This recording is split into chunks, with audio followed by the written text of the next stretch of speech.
Good day, Patrick. Thanks for joining us here today. It's my pleasure. It's my honor. Thank you. Why don't we just start off by letting people know a little bit about yourself, who you are, where you're from, Okay. and why you decided to join the Army. Well, my name is Patrick Bradley. Okay. I was born in Trieste, Italy, to an officer in the occupational forces after World War II. Gotcha. Came back. I was raised in the military, raised base to base to base to base. Army brat. As I grew up, I went to, my summer camps were boot camp. Gotcha. And when I graduated from high school, my dad wanted me to go to college. So I enrolled in Arkansas State University, went there, Saw that. and the Razorback. day I turned 18, I was knocking on the recruiter's door. I joined in October of, and made my dad mad, but he was also proud. I just had to be in the service. I wanted to be like my dad. I wanted to be an officer. Fair to say it was your calling. It was. So I went through all the training, went to Vietnam. I had a specific mission. My team and I were collecting intelligence on the mobile POW camps Oh, in North Vietnam. Unfortunately, I went in with 16 men and I came out with 3. It wasn't a pleasant experience. And, I was blown up when I got back to base camp.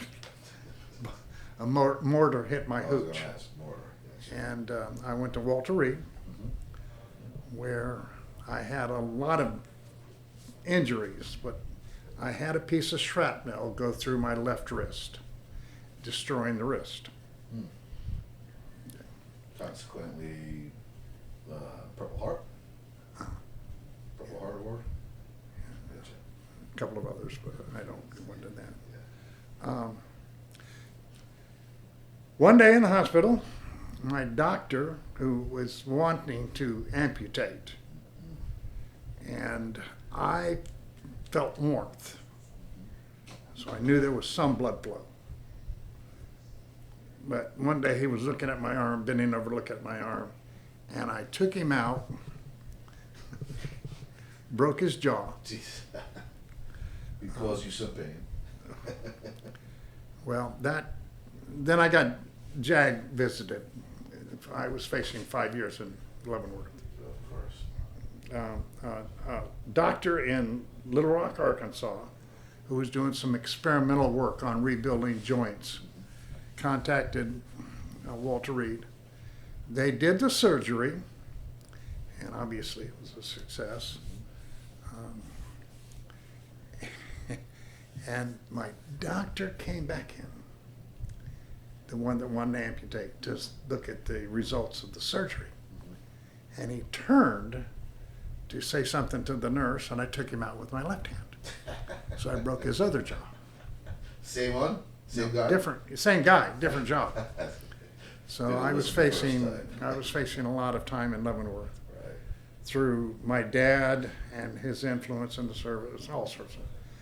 We were able to make a deal with VA. I would give up all my rights, and they wouldn't send me to Leavenworth. Sounds like an Article 15 should be.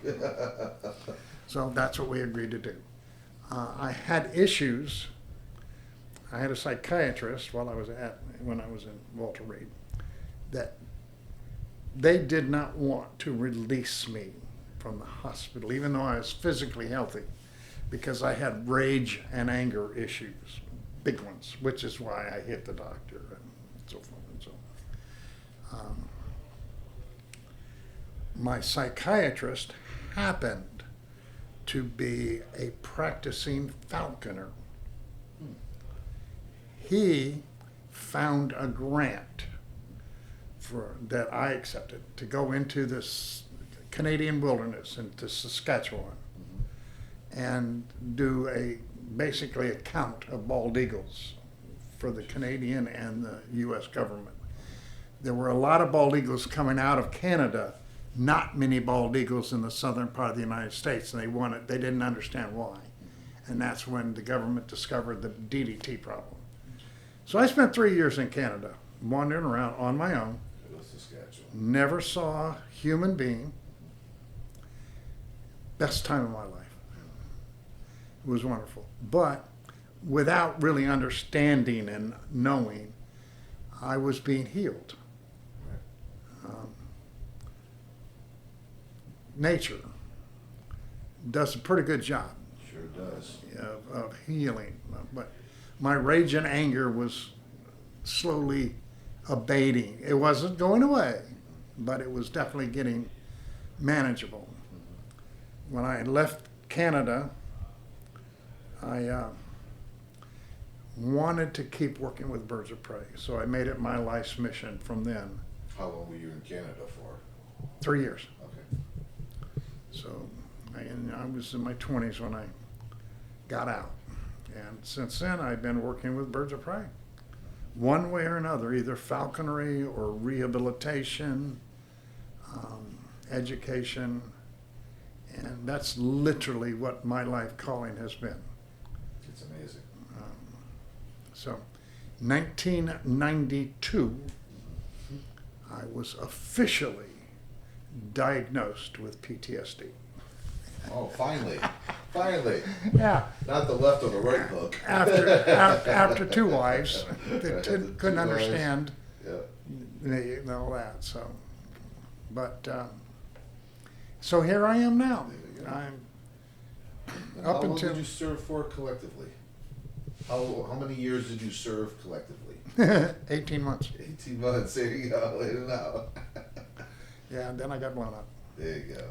So I was out. Yep.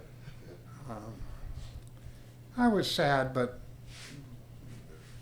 the Canadian wilderness did a number on me that I would have probably not, I wouldn't have been what I am today without it. And the birds and the joy of flying a bird, if you will. I don't know if you're familiar with falconry, but not much. I've done a lot of that. And you get a bird and you raise it or train it up, and you actually go out and release them and they hunt. And then you collect the game. Basically, they're allowing you to be present when they do their thing, when they do what they do naturally. But it's just a joy to see a bird take off and fly. And that's what I've been doing. When did you move to Florida? How did you wind up out here? I was in Oregon at a rehab center that I was director of educational services for a wildlife rehab center. And my mom asked me to come to visit her in Florida. My aunt lived here. So I basically left, came down here, and I enjoyed it. If you understand where I was in Canada, 9 months of the year, the average temperature was 40 below zero. Yes. When I got to Florida, I decided I wasn't leaving. I was never, ever going to be cold again, period. End of statement. Your bones felt well. Yeah. So I changed. I just took up again down here, working with parks and working with rehab. And I've done jobs to make a living, but Right. They were always jobs that I could walk away from quickly if an opportunity came up to go do something fun. But your passion has always been into the birds of prey. Yeah. Yeah. How long have you been living in Florida? I first came down in '70 and in the late '70s. Okay. I worked at Silver Springs in Ocala. Yeah. Actually, this is a kind of a funny story. I was director of reptiles, even though I'm a bird guy. They made me director of reptiles. So I was doing alligator and rattlesnake shows for the public. But still had my hand in with the birds. I left when my mom wanted me to come down again. It was, I guess, early 90s. Yeah, late 80s, early 90s. We stopped at Silver Springs, and I got another job working there. Then I moved. Then I met the woman I'm with now, and she was living in Ocala, and she had a home down in St. Pete, and we said, we have a home. Why don't we kick the renters out and go live there? So I've been here since then. Since the 90s, I guess. And how about any children? Any children throughout your... I have one son. One son. Veteran. Mm-hmm. Of course. Of course he is. Army as well? Did the same thing. Yeah. Did the same damn thing to me that I did to my dad. He said he came home from school one day, and then in the 11th grade, he was 17. Dad, I joined the service. I said, no, you didn't. I didn't sign anything, and you're only 17. He said, I signed for early. So he signed up, and when he turned 18, he was going in. Yeah, there you go. I said, okay, whatever you do, get a job that you can take into the future with you, like learn computers. Right. He contacted me after basic. He said, Will, I'm working on Patriot missiles. Oh, hey, that's good. That's a wonderful job. You know, you can learn of computers. Right. He wasn't. He's Army also? Yeah, he was a sniper. How many years did he serve? He served 17. Oh, no kidding. Has he given you any grandkids yet? Yep. Good on you. And a great-grandkid. No kidding. Yeah. Good for you. So he lives in Zephyr Hills now. He's actually a head loan officer for savings and loan, believe it or not. He finally went back to school. So let me ask you this. In your time in the service or being connected to a military service, would be your father or your son, has there been any influential person that you still remember to this day that you got something from? Maybe a drill instructor or recruiter or anybody like that, that most people say. Yes. I hate long stories. When we were living in Fort Benning, Georgia, we'd come from Italy. My mom knew how to cook pizza. One thing she needs to know, right? Okay. And there wasn't pizza joints or pizza delivery. So when Mickey threw a pizza party, everybody came. So I got to schmooze with some of the most incredible military people. I got to meet Audie Murphy. I got to meet Scooter Burke, both Medal of Honor winners. Yes. I got to meet Omar Bradley. Very nice. And that's the influence. I was influenced. I was 7, 8. I'll tell a story on Omar. Are you ready for this one? We were having a party at the house, and I wandered away into the TV room, and he was sitting there watching TV. So I sat down beside him. A commercial came on for a female personal spray item. Yeah. And he tapped me on the shoulder and he said, "You know what that's for, son?" "No, sir." He said, ho-hum crotch. Oh, Christ. To this day, I remember. But that was his sense of humor. It was a really dry but wonderful, wonderful guy. So that my influence has been all my life, literally. That's great. In my book, you see a picture of my dad and me when I was 3 years old. Dad's in full uniform with the Eisenhower, and so am I. The exact same uniform. No kidding. So, Now, to be clear for those watching this or reading this, you do have a book that's a full in-depth about you, your life. yes. I believe the name of the book again was The Eagle on My Arm, Eagle on Your Arm. How the Wilderness and Birds of Prey Saved a Veteran's Life, That's amazing. by Dava Guerin and Terry Blevins, her husband. And that was produced back in, you said 2019? 19. So people can find that when they want.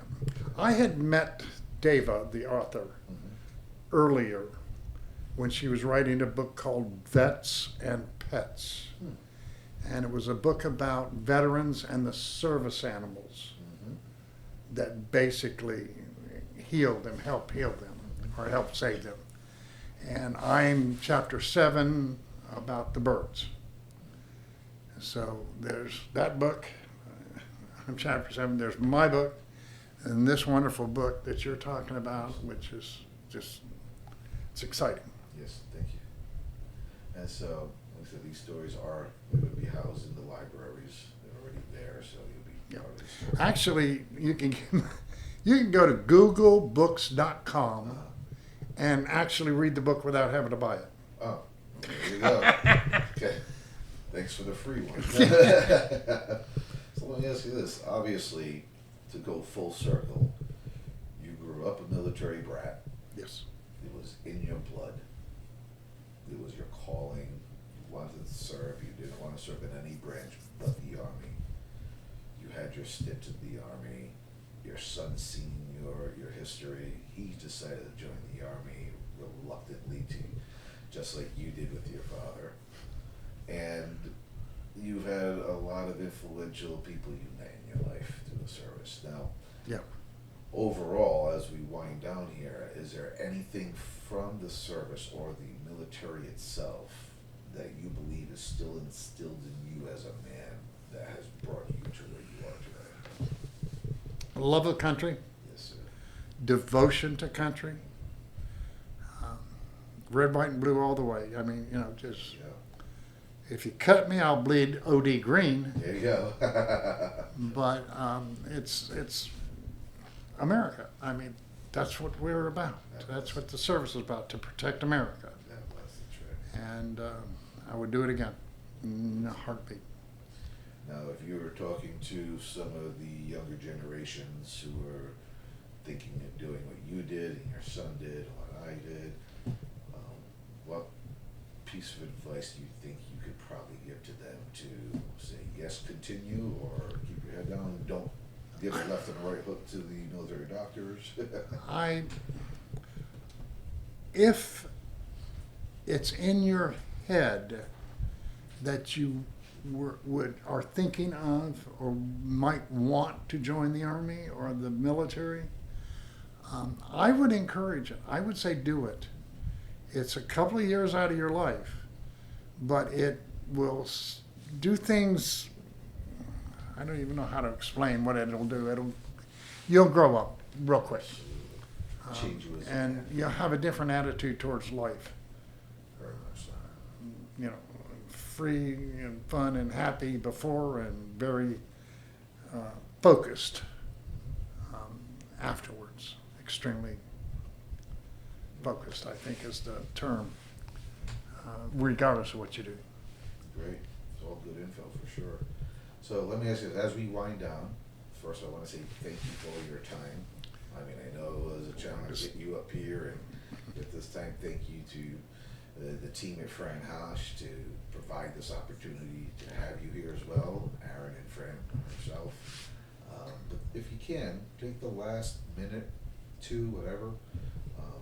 Remember, there are going to be people in your life who are going to be seeing this book forever. even after we go our own way. Yeah. Take this last minute or so and just basically speak to the camera. Talk to them directly, something you want to have some words with them about what we're doing here. I have been asked to do motivational talks. And I came up with a talk, and the title of my talk is Embrace the Suck. I love that. You've been there before, you got through it, you can get through it again. Right now I'm going through a very rough time. In January of 24, I fell, hit my head very hard, suffered a TBI, and I have not been able to walk unassisted. But what the hell? That's just the way it is. I still enjoy, I go out every chance I get, see Fran every chance I get, and enjoy what I've got. It's amazing. That's what I'm telling the world. Enjoy Right embrace there. the suck, you know? There's a lot of singers, I'm a country fan, that that sing that same concept. There was a singer who, if you're going through hell, keep on going. Don't slow down. If you're scared, don't show it. You might get through before the devil even knows you're there. True story. You know, that's Great advice. Hmm. Great advice. I think it was Churchill who actually said that as well. Yeah. I think Churchill said, if you're going through hell, keep going. Yeah. So, I mean, it's there. Don't avoid it. Don't hide from it. Don't go into a shell. Keep going. in fact, some people would say run through it to get to the other Yeah. side faster. Just get through it. Well, that's a great piece of advice. Again, thank you so very much for your time. It's very honored to have you here Like I with said, us. it's my pleasure, but it's my honor as well. Fantastic. And everything here will be available on our website. We'll get just a little booklet to you, and that's about it. Thank you again. Outstanding. Thank you. Appreciate your time. Thank you so much.